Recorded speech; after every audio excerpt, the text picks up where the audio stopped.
अगला एक सवाल जो लोगों के जहन में जनरल बिशंबर, लोगों के साथ ये सवाल आ रहा है कि भाई ये जो हथियार लगातार चीन ये दे रहा है, अजरबैजान ये दे रहा है, टर्की ये दे रहा है, लगातार इस तरह की खबरें आ रही हैं और बड़ी बड़ी संख्या में देने की बात आ रही है। तो अब लोग कह रहे हैं कि भाई मुनीर साहब जो है नए नए हथियार खरीदेंगे और उसके बाद तैयारी करेंगे, ट्रेनिंग दिलाएंगे और फिर हमला करेंगे।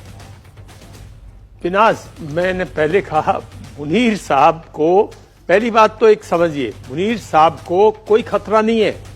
मुनीर साहब की वावा है बांग्लादेश में बगैर फायर किए, बगैर सेना भेजे, बगैर किसी के, बगैर हमारा 10-12 साल से हमारी एक फ्रेंडली कंट्री, हमारा एक फ्रेंडली प्राइम मिनिस्टर को भगा दिया उसने। वो तो उसका शेरा बांधे हुए है, उसने जिस चीज की मदद लेनी थी ली। तो मुनीर एक बहुत शातिर आदमी है, उसको ऐसे मत कि उसको पाकिस्तान में कोई खतरा है, उसको कोई, वो अब एक जमा हुआ खिलाड़ी है। जैसे याह्या खान थे ना, पहले उन्होंने अपने आप को फील्ड मार्शल डिक्लेयर किया, फिर उन्होंने 58 में मार्शल लॉ लगा दिया, फिर वो 65 तक, जब तक हमने उसको नहीं किया, 68 में जब तक वहां रेवोल्यूशन नहीं हुआ, वो नहीं छोड़ के भागे।